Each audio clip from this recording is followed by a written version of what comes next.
నమస్తే, welcome to మన Penamaluru news వార్తలోని ముఖ్యాంశాలు. వృద్ధి రేటు పెంపునకు ప్రణాళికలు, అధికారులతో సీఎం చంద్రబాబు సమీక్ష. అమెరికాలో మంత్రి లోకేష్ పర్యటన, ప్రముఖ కంపెనీల సీఈఓలతో భేటీ. గృహ నిర్మాణ సబ్సిడీ మంజూరు పత్రాలను పంపిణీ చేసిన శాసనసభ్యులు బోడి ప్రసాద్. రాబోయే సంవత్సరానికి కొత్త ప్రణాళికలు వేస్తూ 2025-26 ఆర్థిక సంవత్సరంలోని మొదటి 2 త్రైమాసికాల్లో సాధించిన ఆర్థిక ఫలితాలపై ముఖ్యమంత్రి చంద్రబాబు చర్చించారు.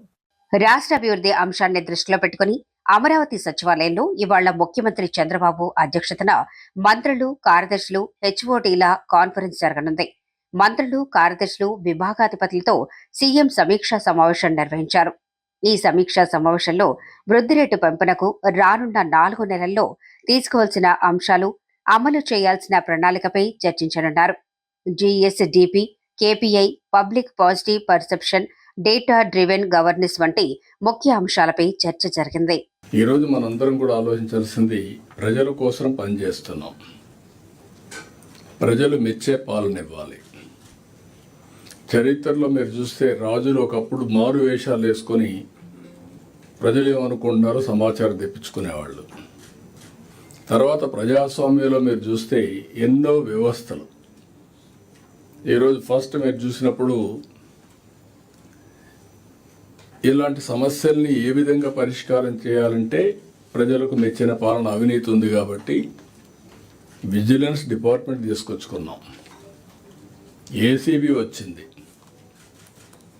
ఇలాంటి అనేక వ్యవస్థలను రూపకల్పన చేశాం. ప్రభుత్వం ఏం చేస్తున్నావో ప్రజలకు తెలియాలి కాబట్టి ఇన్ఫర్మేషన్ కమిషన్ పెట్టుకున్నాం.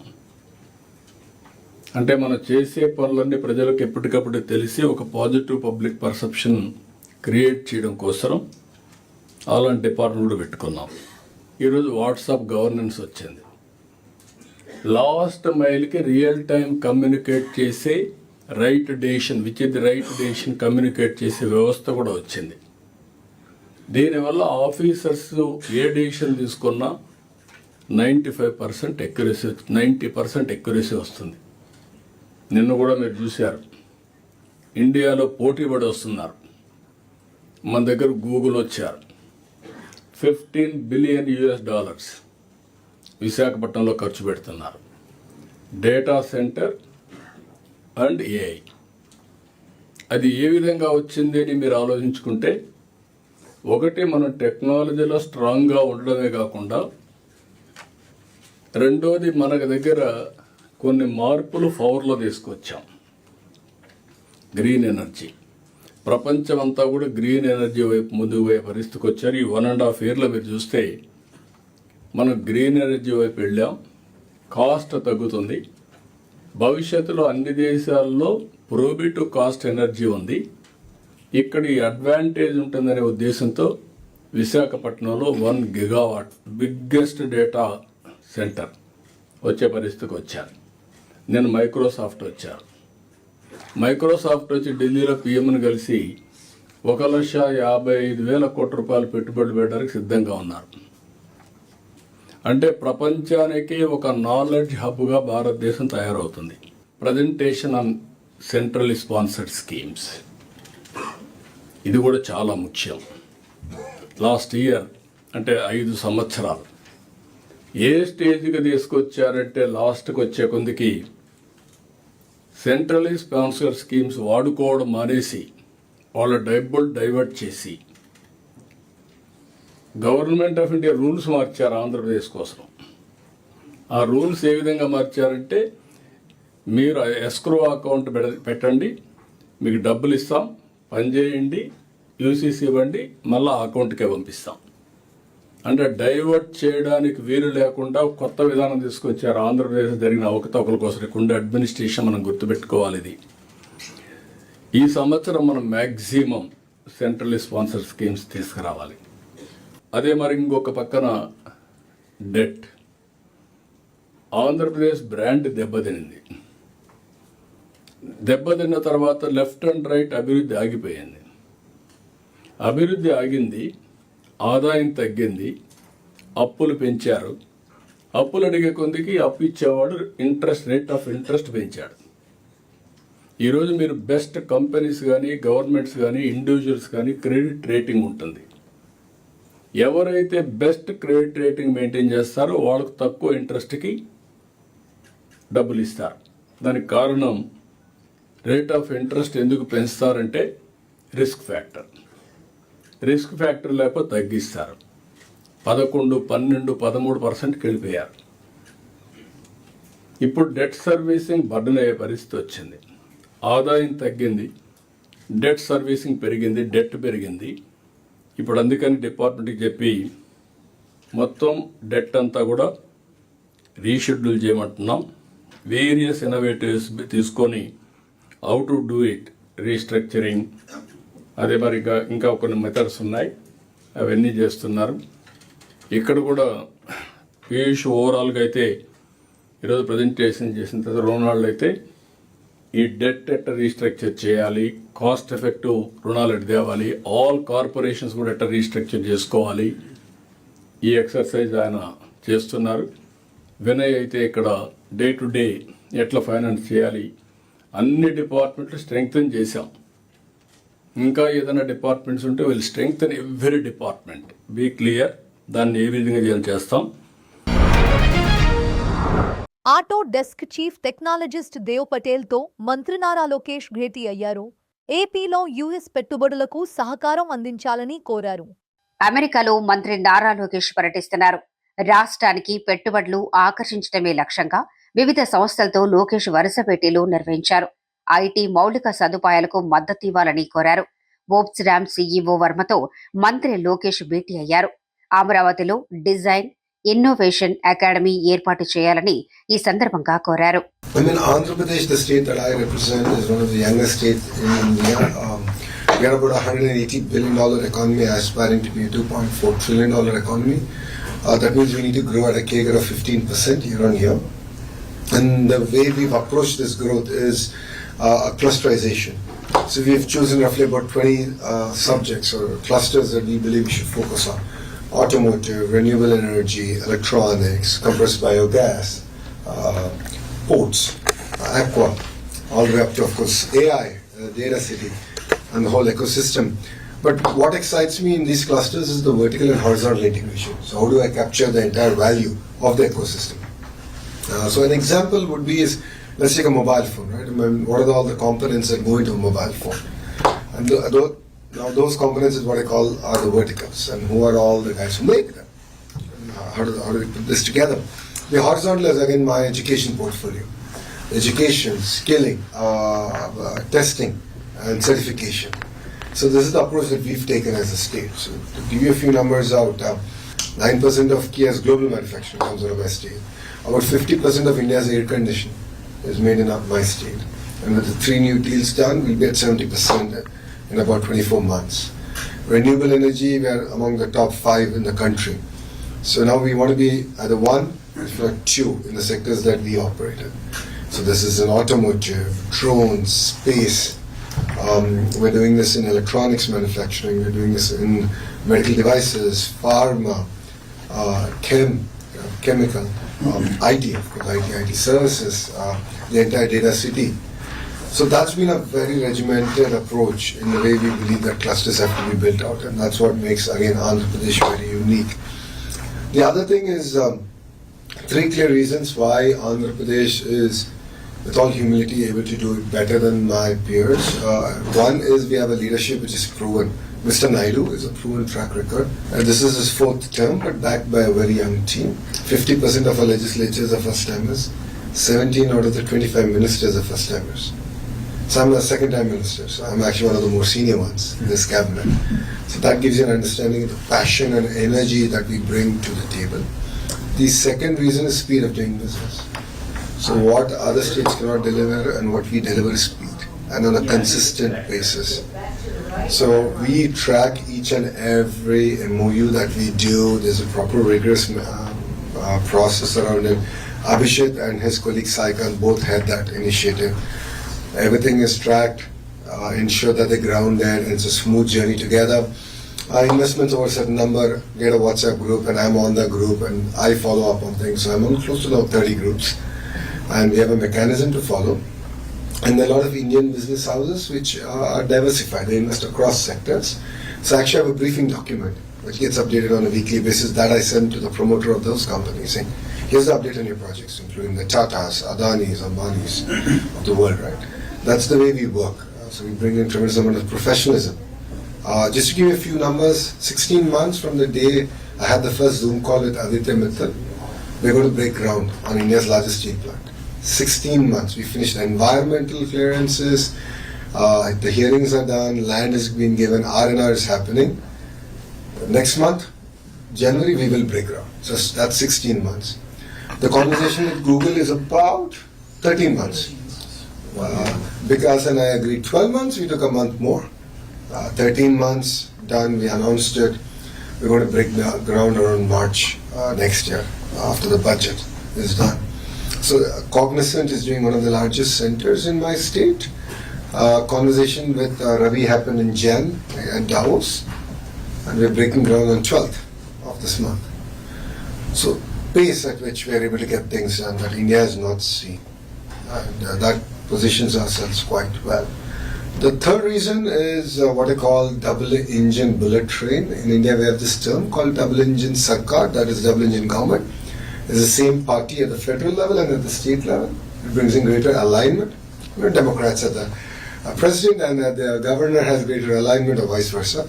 Trump would like it vice versa. So we have that. But what we have is, though we are a regional political establishment, we play a very important role in the federal dispensation. And Mr. Naidu is known to positively influence policy in the interest, of course, of the nation, and the state gets a first mover advantage. Case in point, ArcelorMittal project. Case in point, what we have done with Google. And Mr. Naidu is known for it. This is his fourth term. He's done this dozens of times in his first 3 terms. So that's why we are very unique, well positioned, and that's why you hear about us a lot more in the last 18 months than any other state in India.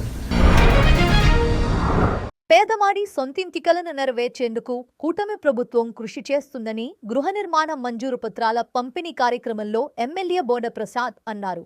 Penamaluru నియోజకవర్గం Poranki Telugu Desam party కార్యాలయంలో Tadigadapa municipality పరిధిలోని SC, ST, BC, minority, OBC వర్గాలకు చెందిన సుమారు 432 మంది లబ్ధిదారులకు 2,50,000 రూపాయల గృహ నిర్మాణ సబ్సిడీ మంజూరు పత్రాలను ఎమ్మెల్యే బోడే ప్రసాద్ అందజేశారు. ఈ సందర్భంగా బోడే ప్రసాద్ మాట్లాడుతూ ప్రజలందరికీ ఇల్లు అందించాలని కూటమి ప్రభుత్వం లక్ష్యంగా పనిచేస్తుందన్నారు. గృహ నిర్మాణం కోసం సబ్సిడీ అమౌంట్ మంజూరైన లబ్ధిదారులు తప్పనిసరిగా ఇళ్ల నిర్మాణాలు చేపట్టాలని సూచించారు. తాడిగడప మున్సిపాలిటీ పరిధిలో 432 మందికి స్థలం ఉండి ఇల్లు కట్టుకునే వాళ్ళకి 2,50,000 రూపాయలు సబ్సిడీ మంజూరు పత్రం అందజేయడం జరిగింది. ఈ సందర్భంలో 4 ఇన్స్టాల్మెంట్స్గా ఫౌండేషన్ స్థాయి నుంచి ఇల్లు కంప్లీట్ అయ్యే వరకు 2.5 లక్షల రూపాయలు, అంటే 360,000, 70,000 రూపాయలు. వీళ్ళు ఎప్పుడైతే ఇల్లు పూర్తి చేసుకుంటారో దశల వారీగా వారి అకౌంట్స్లో వేయబడతాయి. ఇది పూర్తిగా సబ్సిడీ. గతంలో హౌసింగ్ లోన్ అని చెప్పేసి హౌసింగ్ డిపార్ట్మెంట్ ఇచ్చేవాళ్ళు. తిరిగి కొంత సబ్సిడీ పోను కొంత అమౌంట్ ఆ ఇంటి పట్టా వాళ్ళ దగ్గర పెట్టుకొని కొంత లోనుగా ఇచ్చేవాళ్ళు. కానీ ఇప్పుడు అలా కాకుండా పూర్తిగా 2,50,000 రూపాయలు మంజూరు పత్రం అందజేయడం జరిగింది. వాళ్ళందరికీ ఒకటే తెలియజేశాం, ఈరోజు ఎవరైతే మంజూరు కాబడియో వాళ్ళందరూ తప్పనిసరిగా ఇల్లు కట్టుకోనండి. ఈరోజు మంజూరు అయినట్టు రికార్డ్స్లో నమోదు కాబడితే ఇల్లు కట్టుకోకుండా మళ్ళీ దఫా మా దగ్గరికి వచ్చి ఇల్లు కట్టుకోవాలి అని చెప్పేసి అడిగితే ఇల్లు మంజూరైనట్టుగా రికార్డ్స్లో ఉంటుంది. కాబట్టి మళ్ళీ సబ్సిడీ ఇచ్చే అవకాశాలు లేవు. ఈరోజు ఎవరైతే మంజూరు పత్రం అందుకున్నారో ప్రతి ఒక్కరూ కూడా చూసుకొని తక్కువ డబ్బులతోటి ఆ 3-4 గదులు పెట్టుకుంటే ఆ డబ్బులు సరిపోయే విధంగా ఇల్లు నిర్మాణం చేసుకోమని చెప్పి ప్రతి ఒక్క లబ్ధిదారునికి కూడా తెలియచేయడం జరిగింది. తులసి హేమ అండి నా పేరు, కానూరు.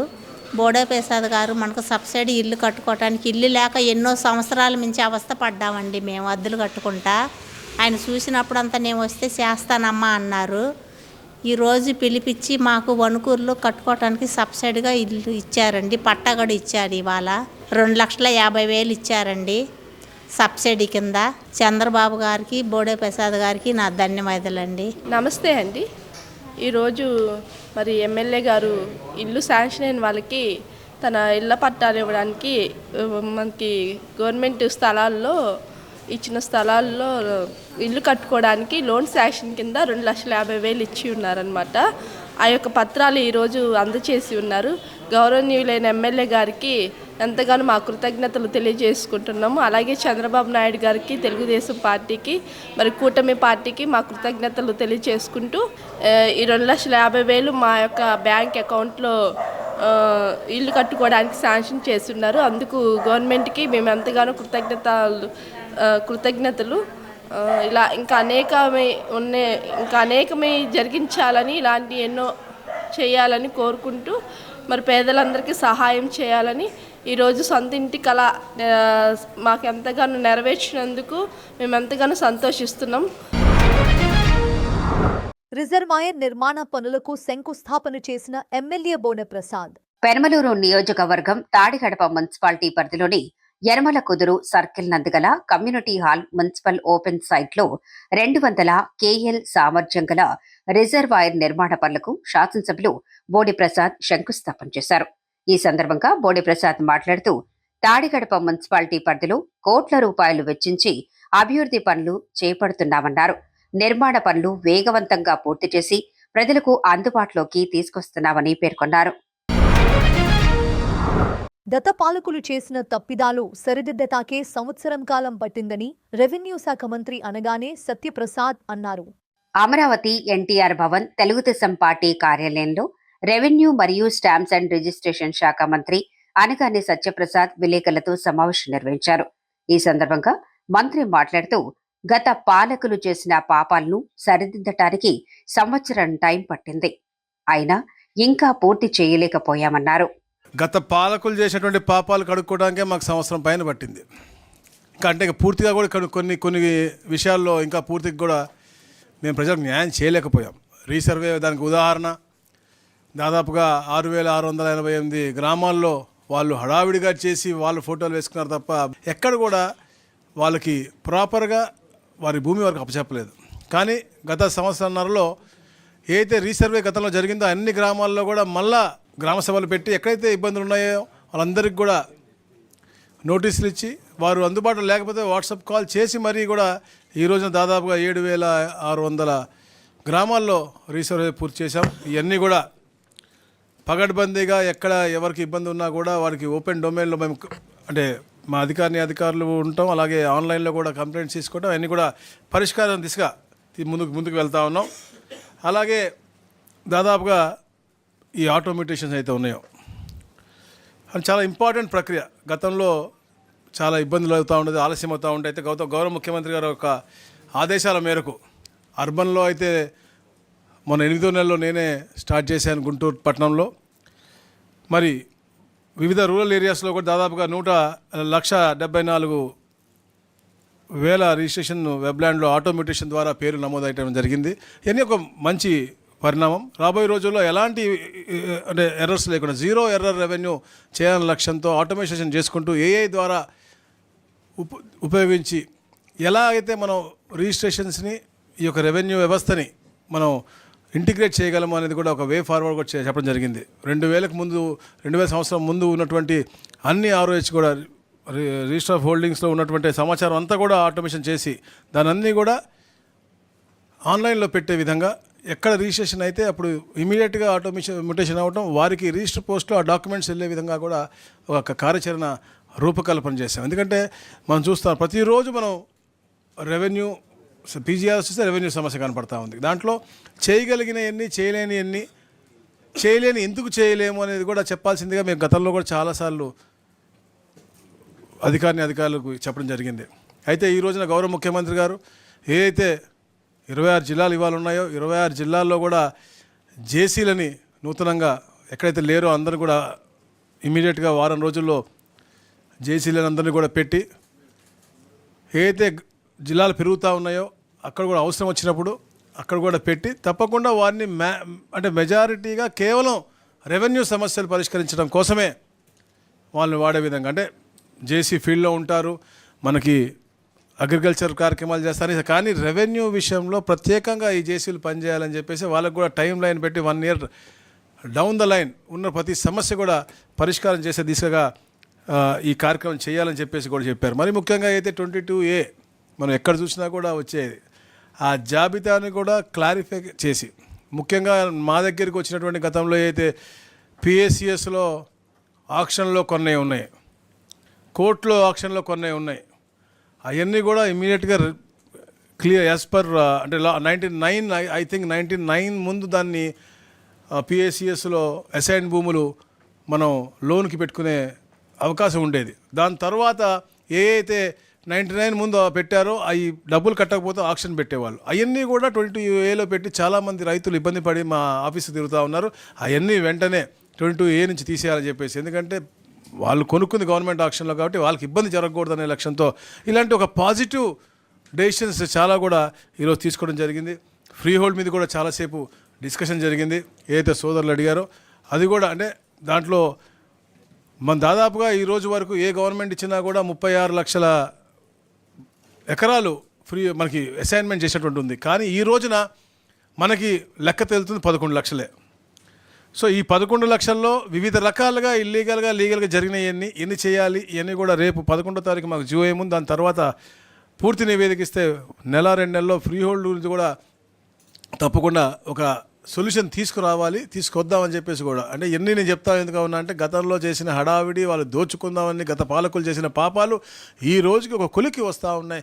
పేదవాళ్ళకి ఎక్కడ కూడా ఇబ్బంది లేకుండా వారి భూ హక్కు వారికి కల్పించే విధంగా ఏ కార్యక్రమం చేసినా, రీసర్వే అవ్వచ్చు, రెవెన్యూ సిస్టమ్ అవ్వచ్చు, 22A అవ్వచ్చు, అలాగే ఇనామ్ డైటీ ల్యాండ్స్ కూడా అవ్వచ్చు.